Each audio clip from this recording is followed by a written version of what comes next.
Hi, I'm James McGuire, and on today's eSpeaks, we're talking about artificial intelligence and ethics, which is certainly a growing concern as AI's role in our life gets ever larger. To discuss that, I'm joined by Beena Ammanath, Executive Director of the Global Deloitte AI Institute and founder of Humans for AI. Beena, thanks for joining us today. James, thank you so much for having me. So, I mean, artificial intelligence and ethics, it's a big issue. It's a complicated issue with a lot of different factors pulling every which way. I mean, I think the people are concerned. I would even say deeply worried in some instances in terms of how algorithms and AI instances are using their information. Do you think that companies are fully aware of this and are addressing issues about AI and ethics as they need to be? I think they are, they are aware of it.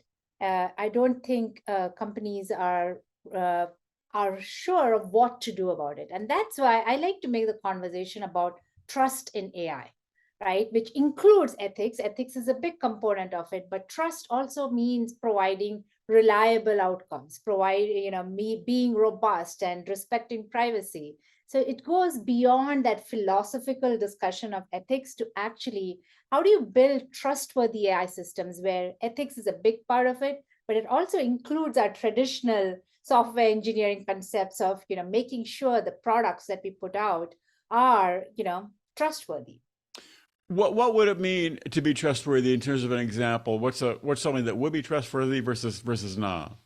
Yeah, and I have actually written an entire book on this topic, and I Ah, think there are about at least I've said start with 13 dimensions, okay. and bias and fairness is the first one that I put in there, and that falls right under ethics because that's what comes to mind when you think about trust. But here's the thing, which each of these dimensions, and I'm happy to go through the dimensions, but with each of these dimensions, it's important to think about, is that relevant to the specific use case, AI use case that you're working on? Right. Because bias, to a large extent, is not relevant to your AI use case if it doesn't use human data, right?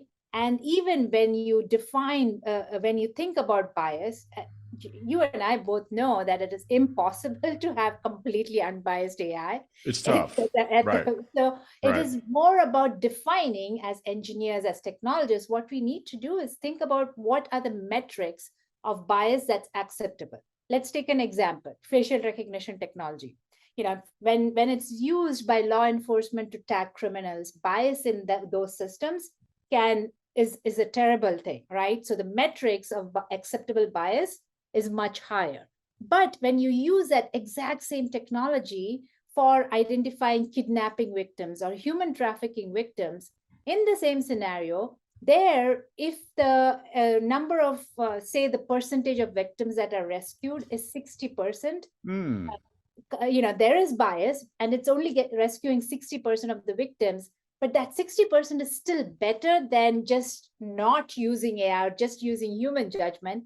Is that an acceptable metric in that scenario, right? Hmm. So Hmm. it's about defining, firstly making sure whether the dimension is relevant to your use case, and then secondly defining the metrics so that you can measure and track for it and put in the right guardrails. So there is fairness and bias, there's reliability, robustness, there's transparency and explainability, respect for privacy, safety, security, all the things that, is a balance between ethics and traditional software products. Hmm. Well, that's a lot. Well, okay, then you're talking about bias and different situations. It feels like we need artificial intelligence at some level needs to be regulated, and or there needs to be a set of guidelines that all sorts of organizations, including law enforcement, including enterprise IT, need to be using as they deploy artificial intelligence. I don't think that set of guidelines exists today. If it is, it's not generally recognized. My question is, will artificial intelligence have that set of codified guidelines? I mean, will it be regulated? Here's my real question is, I'm a little pessimistic that it's going to be hard to regulate AI because it's so complex and there's so much money involved. Some of the people who are making a lot from it don't necessarily want to be regulated, but clearly AI needs to be regulated. Your thoughts? I agree with you, and I'm a technology optimist. I agree with you that it is going to be hard to regulate AI if you think of it as just regulating technology as a whole, right? But it can be regulated if you start thinking at the use case level, right? Facial recognition in the scenario of law enforcement, there can be regulations around it. Regulations around using facial recognition technology for other use cases. So it really, AI itself, unlike cloud or internet or some of the other technologies that we've lived through now, James, AI is very context specific, right? The value of AI comes when you are able to get deep into the domain and the context. So the regulations will have to be at that level. We don't expect one size fits all for all our use cases. So how can we expect, this is one single regulation, one single set of guidelines for all of AI when it's being used in such a diverse, right? We've talked about facial recognition, but think about AI in the healthcare context, right? AI being used to do patient diagnosis, completely different set of regulations and guidelines compared to AI being used to, say, hospital bed allocation, Sure. right? These are use cases that's out there today, right? It is when we try to solve for it at a high level, then we will hit those roadblocks. We need to go deep to actually solve for it. So that suggests that each individual sector will have its own regulations. Healthcare would be very different for law enforcement, would be very different from retail applications. Okay, so it's the more I think about it, the more complicated it's going to be. It absolutely is going to be complicated, and that's why we see, that's why we see so much noise in the space, because it's easy to latch onto the idea and create noise.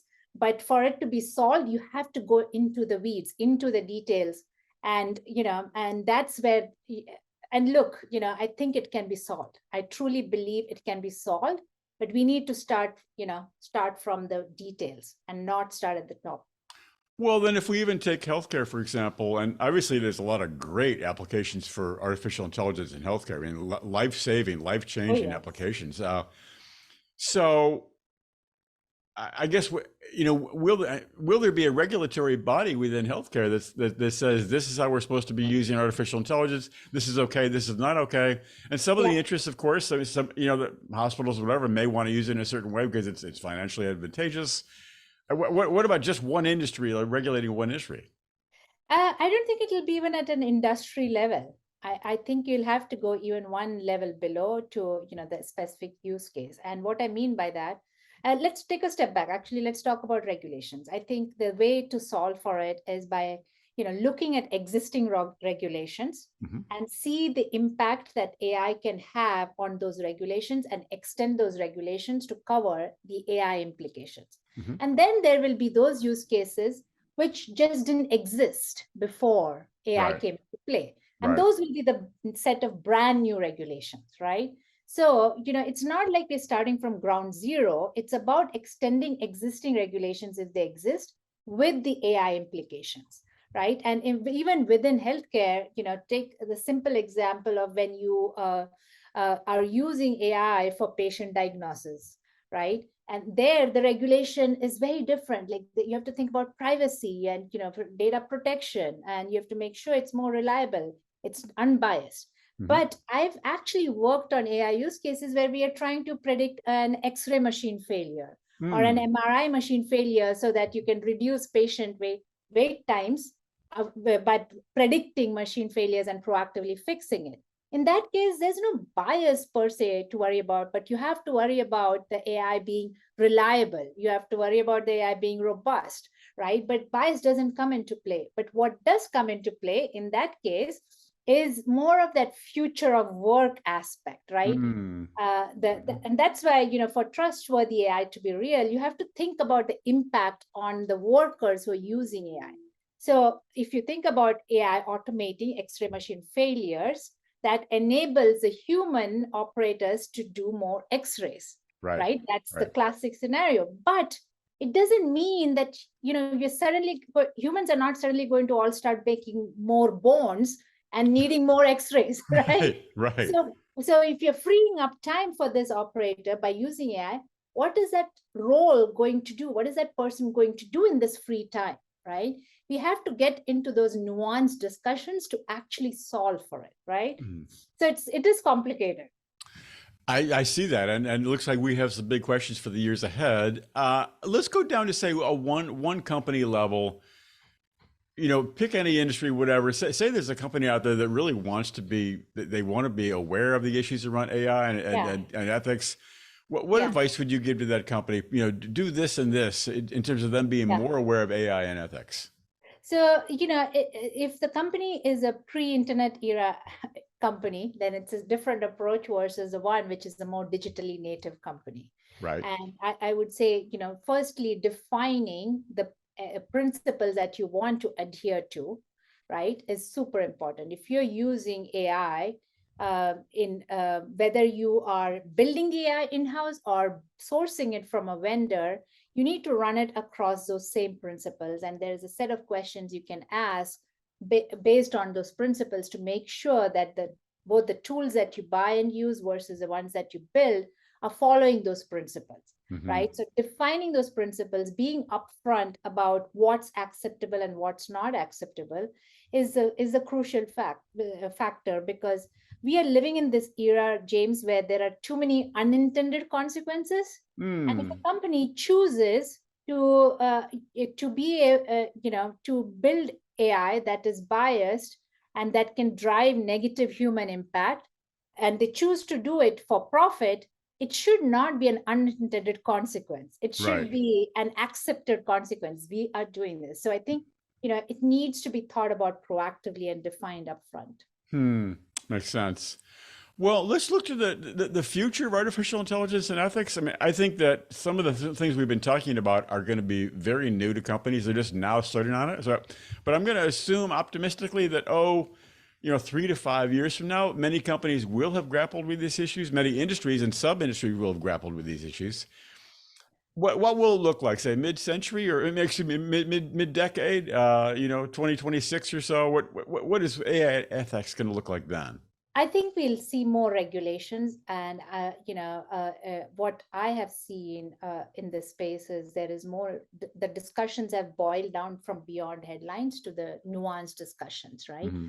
So I think we are going to see more nuanced regulations. We are also entering the era of self-regulating while following regulations, because the technology is coming at us so fast. Like you said, there is massive investments being put into AI, and the risks, the negative impacts of it, the ethics of it will have to be addressed. So there will always be a need for self regulation within companies. So I think we'll see both nuanced regulations and guidelines coming, best practices being shared more proactively by industries, by sub industries, which will, hopefully reduce down some of the negative risks and implications that we deal with today, because we're still figuring a lot of these things out.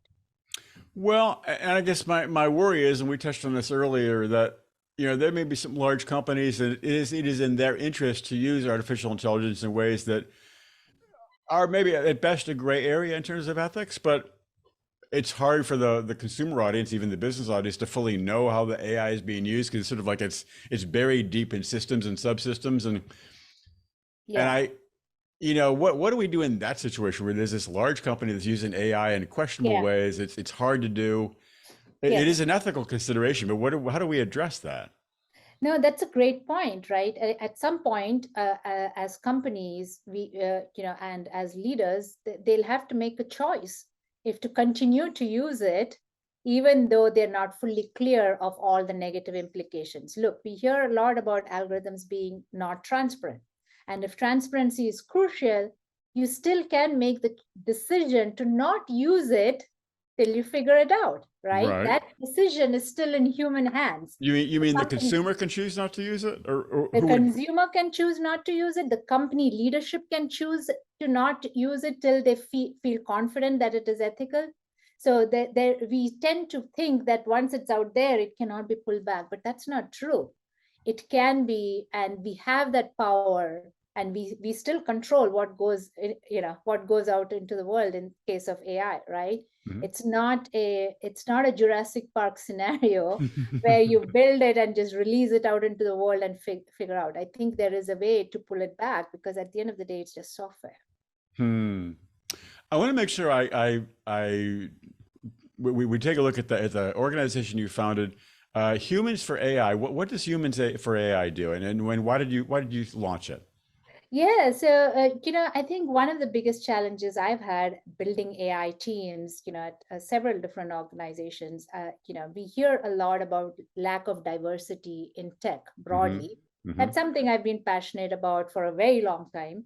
And as AI started becoming real, and I realized, the challenge for AI to reach its full potential, we need all of humanity involved. We need that diversity of thought Hmm. to be able to make AI